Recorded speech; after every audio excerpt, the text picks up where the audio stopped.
Narcissistic Transference and the Treatment of Narcissistic Defenses by Hyman, Spotnitz, 1985. A brief summary about the treatment of narcissistic defenses, which is the treatment of preverbal defenses. Introduction. This briefing document summarizes key themes and important concepts from Narcissistic Transference.pdf, focusing on modern psychoanalysis's approach to understanding and treating narcissistic personality patterns, particularly those originating from preverbal developmental stages. The document highlights the evolution of therapeutic responses, the nature of the narcissistic defense, the significance of narcissistic transference, and illustrative case examples. 2. Main themes and key concepts. A. Evolution of modern psychoanalysis and narcissism.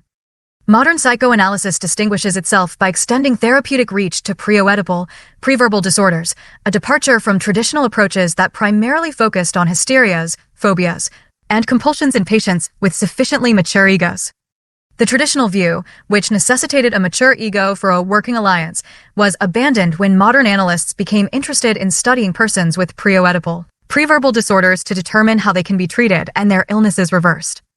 This shift has led to significant contributions in the field of psychoanalysis regarding narcissism, with new techniques yielding impressive results, even in cases with fixations from the first year or two of life. A crucial innovation is the application of Freud's concepts of transference and resistance to preverbal patients, allowing them to re-experience the traumas of the first 2 years of life, as well as later verbal conflicts. This is a significant departure from Freud's own limitations in treating narcissistic disorders, as he was unable to modify the interpretive approach to suit the treatment of narcissistic disorders and never understood his own pre-Oedipal wishes. B. The narcissistic defense. The narcissistic defense is characterized by the patient's tendency to turn these feelings inward and begins to attack the self when frustrated or deprived. This occurs when the patient is prevented from discharging his feelings into words. This self-attack serves as a protective mechanism, particularly aimed at shielding the analyst and, previously, the mothering figure, from the patient's hostility. The document notes that when the patient brings the narcissistic defense into the transference relationship, he is doing it to protect the analyst from his hostility, as he did the mothering figure, by attacking himself. Regression to a pre-ego, pre-feeling state is central to understanding this defense. In this regressed state, the narcissistic person struggles to differentiate inner and outer reality, and communications return to the timeless world of infancy with its lack of temporal and spatial continuity and the inability to predict or anticipate events. A patient's vivid expression of the state, "I want to kill you to get you out of my head," illustrates the profound internal confusion. The therapeutic goal is to redirect the patient's self-attacks and the inward flow of destructivity by providing an environment where the patient can re-experience emotional reactions in his relationship with the analyst that resemble those he had at some point in the past when his maturation was blocked. C. The narcissistic transference. Modern analysts actively seek to foster a narcissistic transference in treatment. This is because, in a negative, regressed state, the patient may experience the analyst as being like him or part of him. Or the analyst may not exist for him. The document emphasizes that the syntonic feeling of oneness is a curative one, while the feeling of aloneness, the withdrawn state, is merely protective. To facilitate this transference, analysts create an egosyntonic atmosphere, where the patient views them as being like him, or at least as non-threatening and non-judgmental. This is achieved by carefully avoiding exposing the patient to any uninvited communication or interpretation. The rationale is that when the patient feels that he can say and feel things without taking action, his emotional contacts with the analyst will increase. The extent of the patient's narcissistic fixation is gauged by the extent to which the patient wards us off and avoids emotional contact. A significant challenge for the analyst during narcissistic transference is to remain objective when the patient attacks unceasingly the analyst's faults and perceptively pinpoints the sensitive spots in his personality and treatment methods. The analyst must resist the urge to become supportive or gratifying, as this leads the patient to attack himself even more and increases the analyst's feeling of hopelessness. D. Case study: Narcissism in a phobic case, Barbara. The case of Barbara illustrates how narcissistic defenses can manifest through seemingly different symptomatology, such as phobias. Barbara initially used a manic defense, externalizing her badness and turning her destructive impulses against the environment to maintain internal comfort. Her efforts in fighting for women's rights and against injustice were further attempts at stabilization. However, her phobias, agoraphobia and claustrophobia, later emerged as a thin disguise for her narcissism. These phobias served to limit her social contacts and apparently protected her from a desire to act on her destructive impulses. Her agoraphobia, characterized by a fear of open spaces, represented a desire to remain tied to people, while her claustrophobia, a fear of enclosed spaces, appeared when people were overstimulating, symbolizing a desire to escape over-arousing relationships.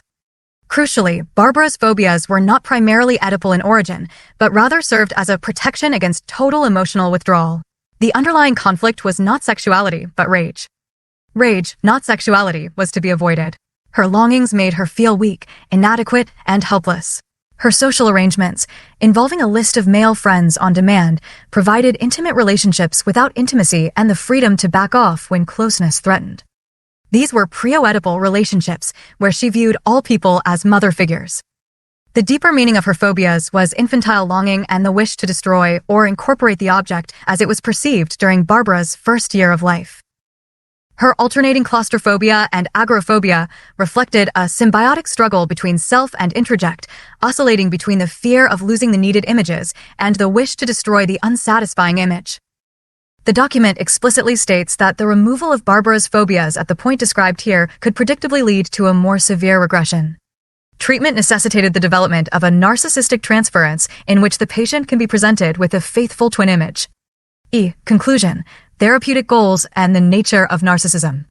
The preverbal patient harbors a strong libidinal attachment to others and a strong desire for the warmth and closeness that others can provide, reflecting the need for soothing and comfort experienced in the first year of life.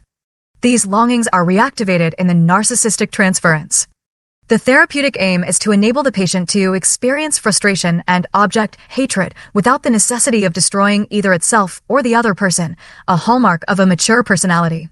When regressed, patients revert to pathways established in infancy to manage tension, leading to defensive functions of object protection, in the denial of feeling that results, and in attempts to control destructive impulsiveness. Ultimately, the self-destructive patterns seen in narcissistic transference are organized responses in which the flow of libidinal and aggressive energy can be understood by studying the organism's early attempts to master tension. The analyst's role is to help the patient work through and resolve these emotional problems within the transference, although the ultimate goal is to train the patient to seek gratification outside the analysis. 3. Important ideas/facts summary. Modern psychoanalysis prioritizes the treatment of pre-Oedipal, preverbal disorders, addressing narcissistic patterns originating from the first 2 years of life. The narcissistic defense involves turning aggression inward as self-attacks, primarily to protect the object, analyst/mothering figure, from hostility. Narcissistic transference is actively sought in modern psychoanalysis, allowing the patient to re-experience early traumas and form a syntonic feeling of oneness with the analyst, which is considered curative. Analyst neutrality and avoidance of uninvited interpretations are crucial in establishing an egosyntonic environment for narcissistic transference. The case of Barbara illustrates how phobias can be a manifestation of narcissistic defenses, serving to manage underlying rage and pre-Oedipal longings rather than Oedipal conflicts. In such cases, the phobias provide a controlled environment, preventing total emotional withdrawal and protecting against deeper regression. The goal of treatment is to enable the patient to tolerate frustration and aggression without self-destruction or attacking others by reworking early patterns of tension mastery. The patient's view of the early maternal environment significantly influences their adult interpersonal relations and symptomatology.